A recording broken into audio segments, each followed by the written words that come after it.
Hey guys, welcome to Man Medicine, where we talk about how men can optimize their health and how you can escape the collapsing U.S. healthcare system. Today's talk is going to be about a subject, one that's kind of near and dear to me as a prior military physician, and that's the role of traumatic brain injury resulting in hormonal dysregulation. And it's near and dear to me because, some of you may know, I spent a total of 17 years on active duty in the Air Force, deployed on a number of occasions and took care of, a lot of really serious combat trauma, a large portion of which involved both blunt and penetrating trauma to the head. And I also have a lot of good buddies that, since leaving the military, have struggled with ongoing symptoms from traumatic brain injuries, from just very mild concussions, and all the way up to guys who've had like really serious brain injuries and brain hemorrhages and things like that. And unfortunately, from a personal note, I don't feel like some of those guys were perhaps taken care of or maybe evaluated as closely as I would have liked to see. I hope this talk serves as a reminder or a prompt maybe to some of you guys out there in my audience that listen who are paramilitary, who have had traumatic brain injuries, even if you've been, mildly concussed in IED blasts, things like that. You need to get yourself checked out if you have any sort of lingering symptoms. Even if something like that has happened to you many, many years in the past, it can still be something that is affecting you to this day, flying under the radar. And quite frankly, although things are way better now, this is not something that is, I think, on the radar of most primary care physicians, like at the VA, or certainly on active duty. Now, I haven't been on active duty. It's been over 10 years since I've been out. So, it's not really fair for me to say, and criticize what's going on today in the active duty medical world, because I'm not really a part of that anymore. But, I do know that when I was in, this was not on my radar, and it wasn't on anybody's radar. And from what I hear anecdotally from buddies of mine who, continue to go to the VA,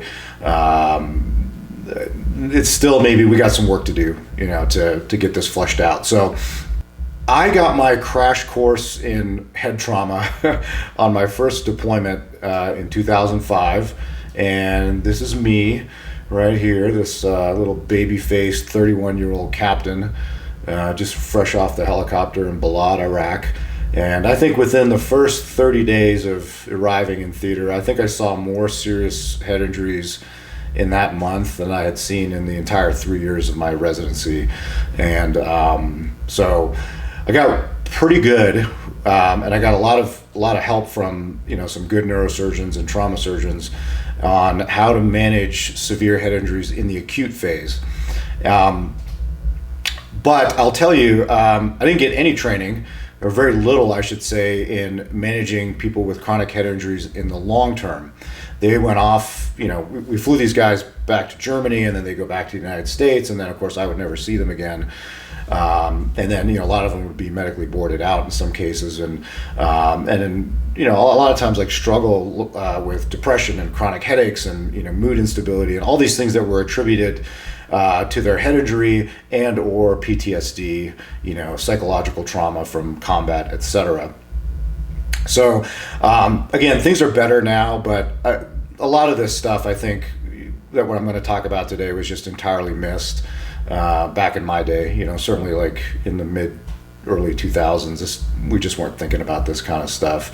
So how common are head injuries in the military? Well, here's a slide here, DoD numbers for traumatic brain injury worldwide. So this is from 2000 to 2018. It's not entirely up to date, but wow, it's a lot, right? 383,947. Thankfully, 82.3% of those are considered mild. But as I'm going to show you here in this talk, even mild head injuries, especially if they're repeated mild head injuries, can have long-term hormonal sequelae. And so, you may just be thinking, oh, I just got my bell rung a couple times, it's not a big deal.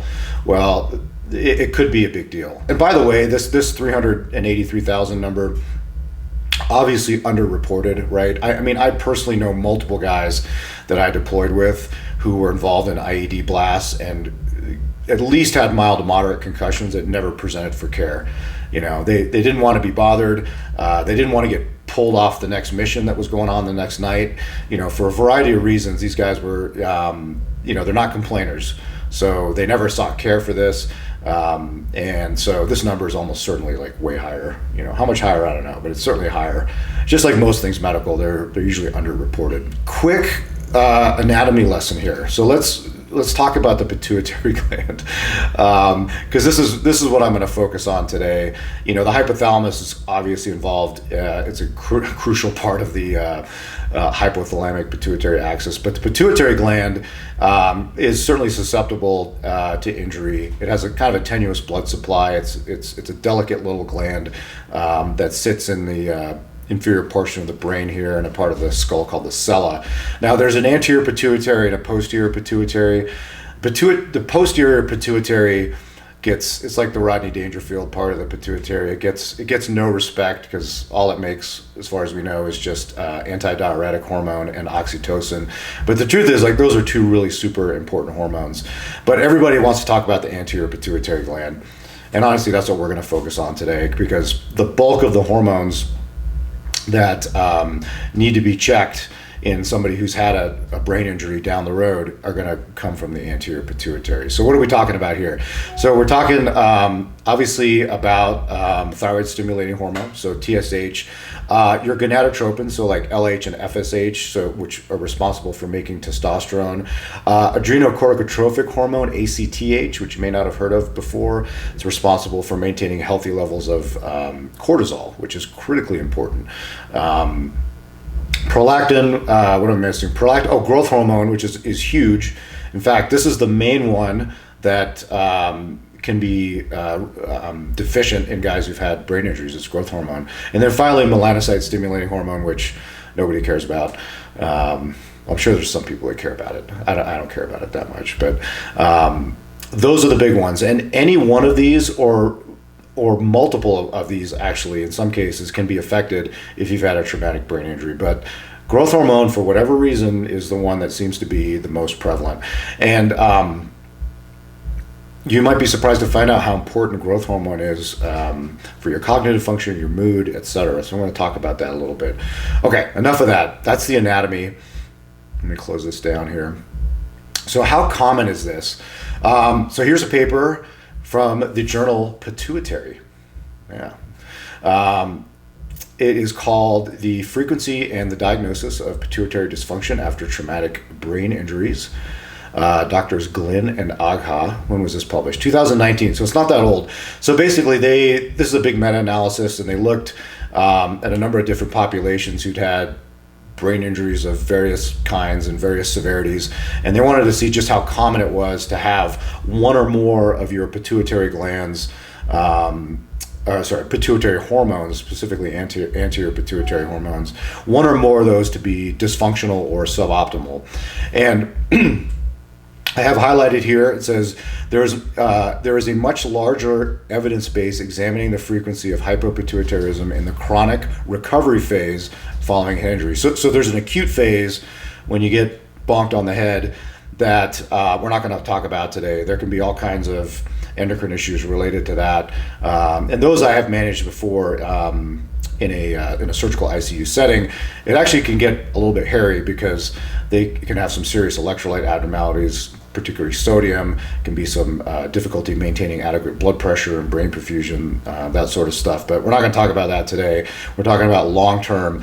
It says, however, a systematic review suggests the prevalence to be between 27 and 31%. So that's a lot, guys. And that's in this study.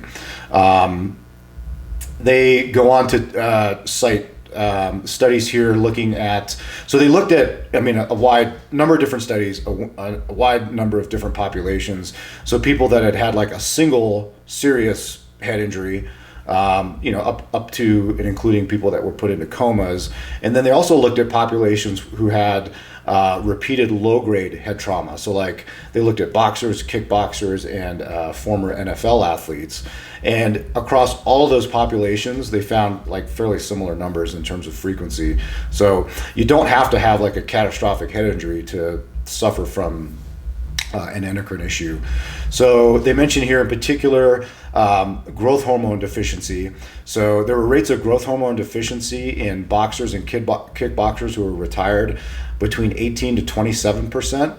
And then when they looked at retired NFL athletes, particularly those who kind of reported a low quality of life, they found an incidence of 23.5%. So, give or take, roughly about a quarter of those athletes were suffering from growth hormone deficiency. And I'm willing to bet the vast majority of them had no idea, and they just attributed their symptoms to something else. Okay. Here's another one. This is more military specific, so I wanted to just mention this one briefly. It's from Frontiers in Neurology. When was this? Like 2010? No, 2012. February 2012 issue of Frontiers in Neurology. High prevalence of chronic pituitary and target organ hormone abnormalities after blast-related mild to traumatic brain injury. So specifically, they looked at military veterans from Iraq and Afghanistan who were in IED blasts. And again, not like serious ones that put them in a coma, but just mild ones, and they looked at, they looked at soldiers who had just one, and they looked at some who had multiple. I've known guys that have had up to 12. There's one guy I can think of that I know personally. It's been blown up 12 times. So, I hope he's had his pituitary gland looked at. But this is a pretty small study. They only looked at 26 veterans who were presenting for care at the VA. But 11 of the 26, or 42%, who had a history of traumatic brain injury due to blast and suffered concussions, were found to have abnormal hormone levels in one or more of the pituitary axis. So a bit higher rate in this study, although it is a little bit smaller. And the most prevalent one, as I mentioned before, was actually growth hormone. So this is a thing. This is a thing. Again, guys, I keep hammering this home, but please get yourself checked out if you've ever been in an IED blast or had any other kind of serious head injury. So what's the natural history of this? That's a great question. So a lot of times, over the course of the first year following a traumatic brain injury, many of these hormonal areas of hormonal dysfunction they'll get a little bit better, but they don't always. So that's why it's important to be followed out, over a long period of time. So this is from the American Journal of Medicine, 2005, Natural History of Post-Traumatic Hypopituitarism, Implications for Assessment and Treatment.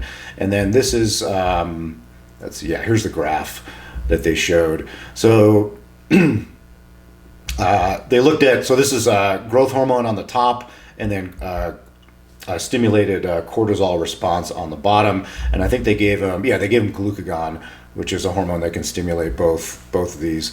So they looked at the acute phase, and it looked like a lot of people had qualified for at least partial deficiency in that regard, and quite a few actually had severe deficiency. As you go out to 6 months, things get a little bit better. Start getting a little bit better, both in the growth hormone and the cortisol department. You still have a lot of guys, though, that have at least partial deficiency. And then when you get out to 12 months, things have improved a little bit more. But again, still a substantial number of guys suffering from growth hormone and or hypocortisolism as a result of their head injury. So even at 12 months, I mean, you would expect some recovery, but at 12 months, there's still a lot of guys out there that are suffering unnecessarily. So what are some of the symptoms of this? So let's talk about we'll talk about growth hormone deficiency as well. So it's nonspecific. All right. So let's talk about the symptoms of a traumatic brain injury / PTSD, which is like those two diagnoses from what I've seen in my buddies who are veterans and just from what I've seen in the medical literature seem to go together to a great degree. Fatigue, highly prevalent, like up to 100% of people at some point in the first year after traumatic brain injury will complain of fatigue. Depression and anxiety, difficulty concentrating, memory impairment, decreased libido and sexual dysfunction, insomnia, so sleep dysregulation is a big problem. slowed cognition, so foggy thinking, slow thinking, irritability, emotional instability, kind of snapping and being, a little bit, a little edgier than maybe you were before your injury. So very common with TBI and with the diagnosis of PTSD. Well, it turns out those are the exact same symptoms that you can often see in a man, and a woman too, technically, but who has significant growth hormone deficiency, and a lot of times it's tacked on with hypogonadism, because a lot of times they'll travel together in these brain injured patients. So the symptoms are almost identical.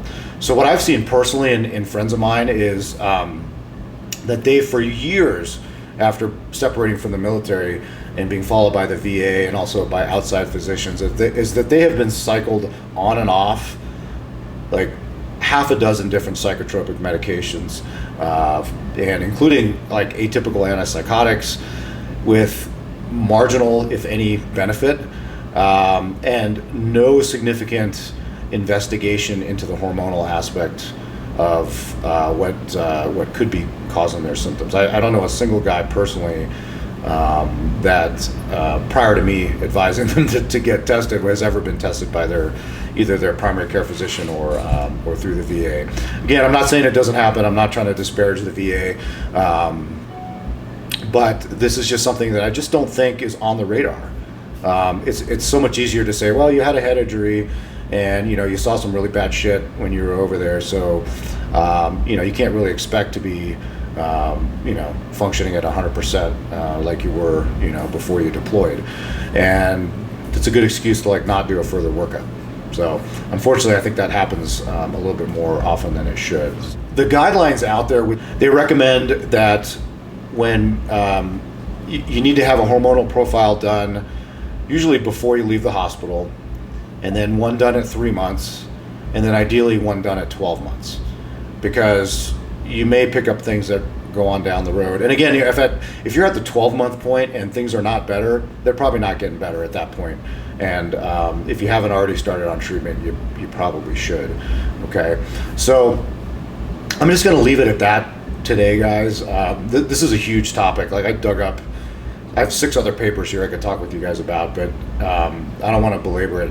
I just kind of want to bring it to your attention. I talk about it, and I do some talks and lectures on it periodically, also to remind me to continue to be on the lookout for stuff like this, because again, like I've said many times already, I think this gets missed, and unfortunately, I think many physicians are missing a golden opportunity to potentially help guys who are struggling after they come back from deployments overseas where they've had head injuries. They've also had severe psychological trauma, and they're going to need a lifelong therapy to get through that. But why tack on untreated growth hormone deficiency, untreated hypogonadism, and potentially like a thyroid problem, on top of that? It's just going to make that whole recovery process much harder for guys.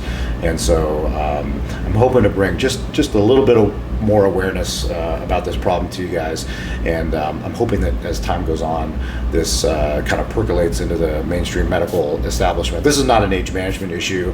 This is just comprehensive good medicine, in my opinion. So, all right, guys, I hope you found that useful. If you know anybody in your personal life who's a military veteran, who's had a brain injury, reach out to them, encourage them to get seen by their doctor, ask them to be screened for growth hormone deficiency. It's not tough. You get an IGF-1 level. It's an easy place to start. Ask them to get screened for low testosterone, thyroid dysfunction, adrenal issues. All of these things come together because all of them come from the anterior pituitary gland, okay? So, all right, guys, take care. I will catch you next time. All Man Medicine video and audio has been created and shared online for informational purposes only. This podcast does not constitute the practice of medicine or professional healthcare services of any kind, including the giving of medical advice. I am not your doctor. No doctor-patient relationship has been established. This content is not meant to be a substitute for professional medical advice and should not be relied upon solely for that purpose either. The only purpose of this content is to present peer-reviewed, research-backed health information for your consideration. As always, rely on the advice and guidance of your personal physician before undertaking any activity presented here, and if in doubt or not comfortable with said activity, practice discretion. Your health is your responsibility and not ours. Finally, I take conflicts of interest seriously. I accept no compensation whatsoever from any private corporations, including pharmaceutical or supplement companies. You can trust that if I recommend a medication, product, or service, it's because I genuinely believe in it and not because I'm being paid to endorse it.